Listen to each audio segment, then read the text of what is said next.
Welcome back, everybody, and happy Monday for another brand new episode of Keep Up with the North podcast. We got a lot to talk about today. Yes. Something something that made NFL history yesterday. Very boring game to watch. Yep. Tied NFL record for lowest scoring game. It was 3-0. And it was 0-0 until about 4 minutes left. Yeah. Dobbs mania is over. Yes. No more pass for nothing. He struggled big time. He was 10 for 23. Got sacked 63 yards. 5 times. Yep. This looks like he dropped the ball. It was a drop. And the 5 times he got sacked, I would say probably 3 of them are his own fault. Yeah. It was not working out well. But Nick Mullins relieved Dobbs. Ultimately, man, I mean, Mullins led the offense. Mullins looks good. Yeah. He had a few dots in there. 9 for 13, 83 yards. Eventually, he would lead the team down, and Greg Joseph would hit the 36-yard field goal. And you can tell the offense is catered more towards a pocket passer.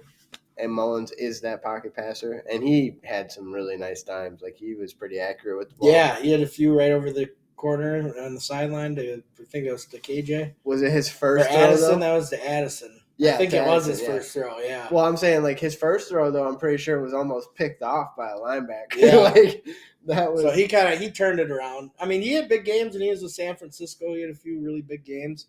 Yeah, he's been in a system like this before. So we'll see. I mean, obviously he's back up, so I don't know what the Jaron Hall experiment's done with.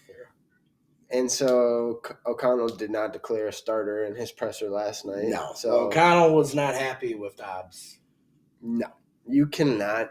He was very frustrated with him, and you could tell. He was just – we talked about this yesterday. He was not getting the ball out quick. He was taking his time, just – Missing throws. Yeah, missing throws. There just wasn't a whole lot there, and he wasn't really using his legs, or he was trying to use his legs too much. Well, speaking of using their legs, the running game was okay, I guess. Madison, 10 carries, 66 yards, so he averaged 6.6 yards per carry, and last week he averaged about 5. But he did leave the game with a right ankle sprain. He's questionable for next week, it looks like. He actually looked pretty good. He was running pretty angry. Ty Chandler, not so good. No. 12 carries for 35 yards. There is a big difference though when you watch them run. He's more explosive. Way more explosive. And then, Hawkinson, passing game is pretty much shit all day. Yeah, you got Hawkinson, 5 receptions for 53 yards. And that led. And Jefferson had 2 for 27. Before he got injured again. He got cracked. So they diagnosed with a chest injury. It looked like he got speared right into the rib cage. And underneath the armpit. I would honestly, it was a clean hit, and it was a good play. But I would put that hit and that injury on Dobbs because that ball was just, probably shouldn't have thrown it. Jefferson had to go up and get it right in the middle of the field. He's going to take a big shot on that. Yeah. So, and the offensive line did not look good. Mad Max Crosby was all over the place. Not only last night in Madden. Game wrecker. But yesterday against the Vikings. Yeah, he is a game 2 wrecker. sacks, 10 tackles. I mean, we allowed 5 sacks throughout the whole game. O'Neal went out with a left ankle sprain. I think he should be back next week. Reisner went out with an ankle, but he came back in. So it's a lot of injuries, dude. And I am not confident in any games. No.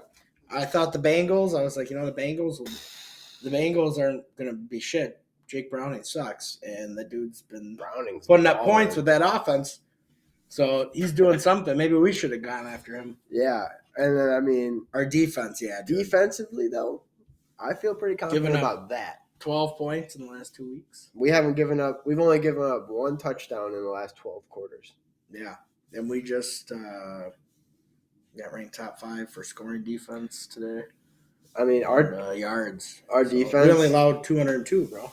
Our defense is great.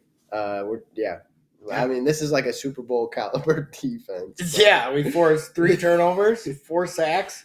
The undrafted free agent, Ivan Pace, impressed again. He's got to be in Defensive Rookie of the Year performance. I mean, or award or whatever you want to call it. Dude, 13 tackles. He had a pass deflection, a sack. a game-sealing interception. I mean, dude, he just continues to prove he belongs in this league. Yeah, and Wanham stepping up big time, dude. He's got 7 sacks on the year now. dude. Troy Dye picked up a sack, first of his career. So did Harrison Phillips. Metellus, the ultimate utility man, forced a fumble. Blackman recovered the fumble. Yep. And did a kickstand. Yeah, Brian Flores has this defense playing some high caliber. I mean, a defensive coach has never won Coach of the Year, but I would think Flores taking us from bottom of the league to top 5. Yeah, in 1 year. Incredible. In 1 year. And with pretty much the same people. Quite literally. And so it's like, holy shit. Like, if anything, with less. If O'Connell goes in on the hot seat, I would actually take that. I don't know if it's O'Connell that goes on the hot seat, but Wes Phillips, I mean, what does he do besides get a DWI? So I thought Wes Phillips was one that calls plays now. Because at first, in the beginning of the year, I'm pretty sure it was O'Connell, right? Yeah, I think O'Connell still is. He's always calling the plays. So, I mean, maybe that's the thing. Maybe we have somebody play calling. I think he's just drunk, and that's what's going on with the offense. Yeah, he's drinking a little too heavy. He might be, but we all like our cocktails. But yeah, all I gotta say is, don't drink and drive, folks. No, stay sober or get pulled over. But yeah, man, I mean, we've just been riddled by injuries. Yeah, I feel like all year Jefferson just comes back after a 7-week layoff. He's questionable next week. I wonder if he just like popped a rib or something. Well, I think they were probably just taking it really safe, too. Yeah, Neal, I don't know what's going on with him. Ankles. Madison. I mean, who do we elevate? Gaskin?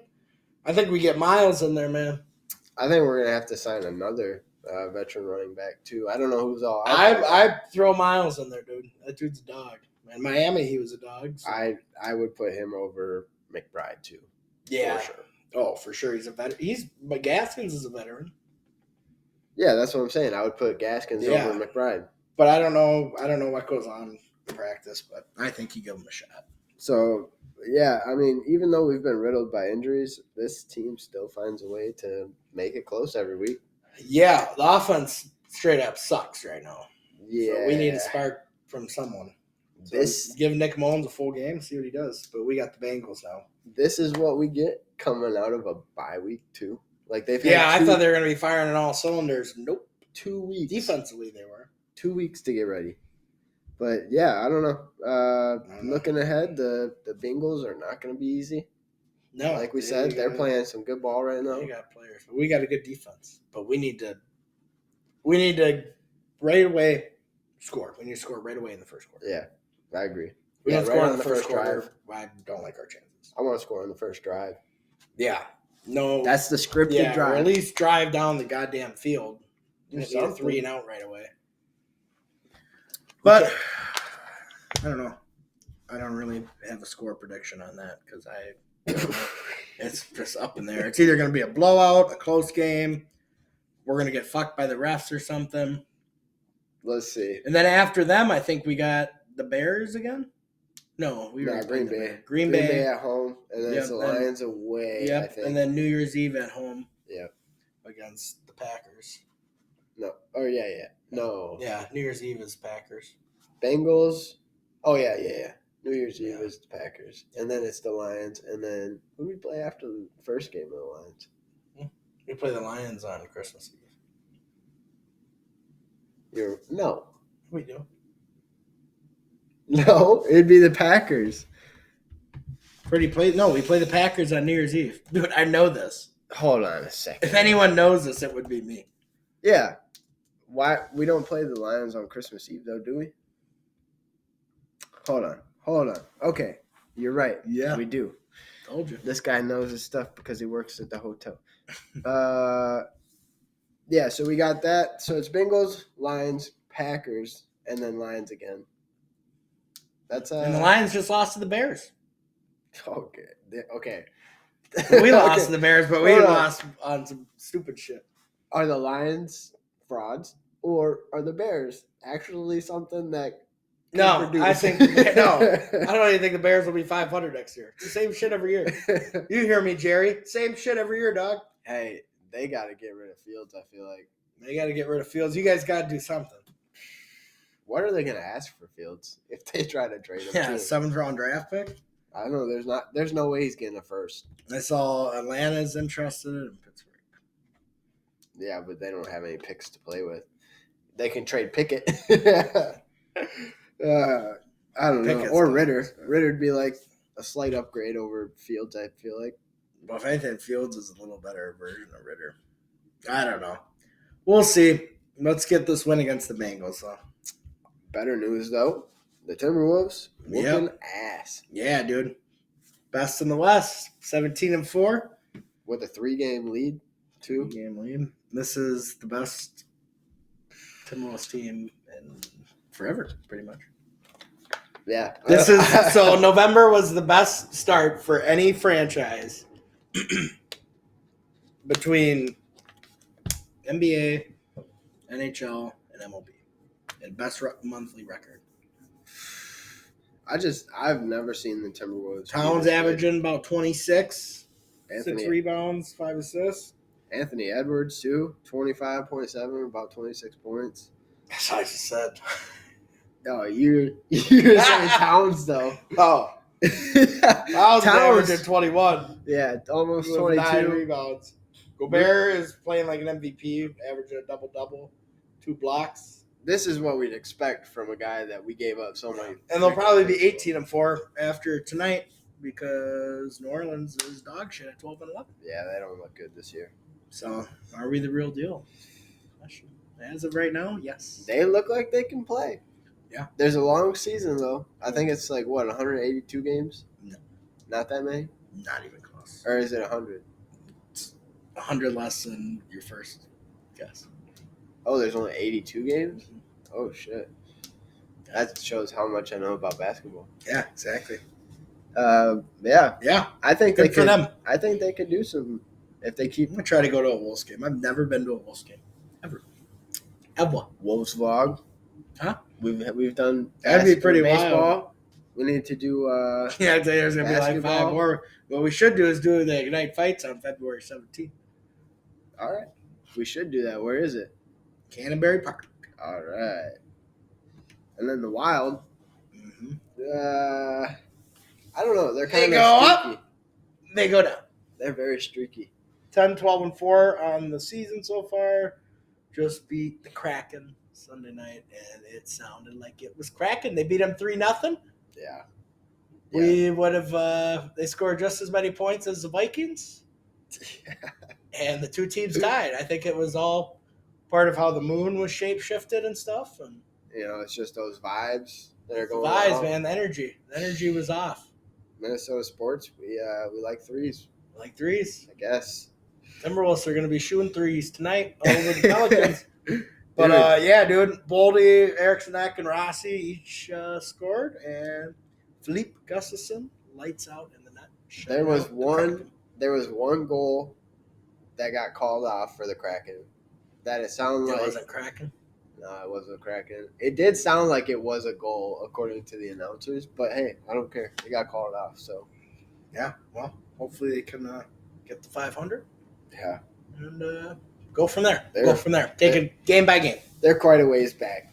I think they're like 5 games back, 6 games back. Yeah, something. Yeah, I don't know, dude. But UFC 296 got a massive card. 2 title fights, the last card of the year. You got Leon Edwards taking on the All-American Colby Covington. Yep. There's a lot of beef between those two. So I hope Leon beats him because Covington's an idiot.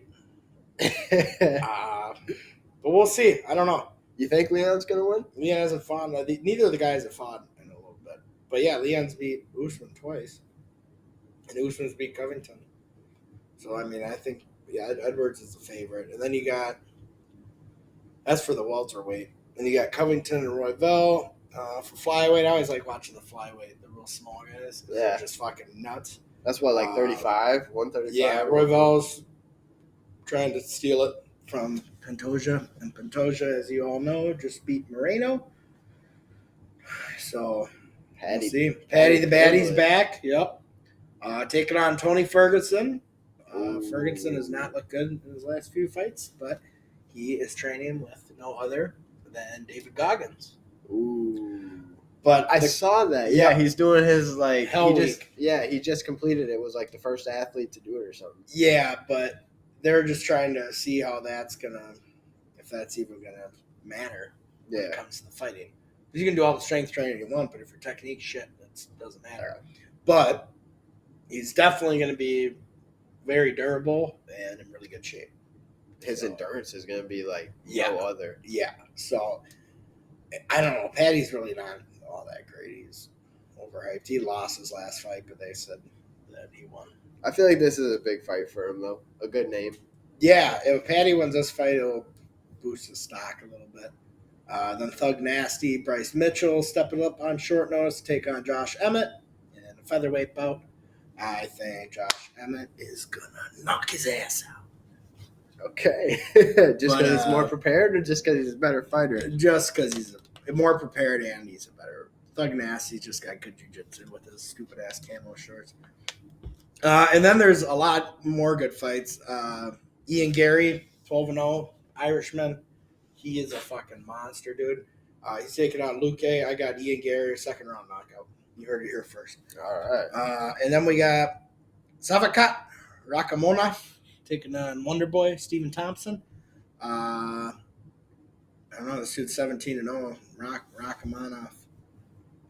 Wonderboy's kind of a veteran. I actually think Rakamonov will probably win that fight, unfortunately. Stephen Thompson's the nicest guy in the UFC. 40 years old. Yep, and he's the nicest guy, Mr. Nice Guy. He's like literally the nicest guy ever. He's like so nice it pisses you off. Yeah, it looks like Shavkat's got a little bit more reach, too. Yeah, dude. I mean, the whole fucking card's stacked, dude. Ooh. Yeah, Randy Brown. I don't even know who that is, but I like saying the name. Randy Brown. Alonzo Menifil and Dustin Jacoby will be a good fight. Jacoby comes from Glory. And he's actually pretty entertaining. Prelims. So that Bryce Mitchell Emmett fight's on the prelims. Cody Garbrandt's fighting Brian Keller. That's going to be a good fight. There's good fights all over, but I mean, stay tuned. That's this Saturday. Other than that, that's about all I got for the day. Yeah, I don't have anything else. Yeah, well, this is Keeping Up with the North, home of Minnesota Daily Sports Talk. Hit the like, subscribe, ring the bell, stay notified, and we'll be back again next week. Yo, bro.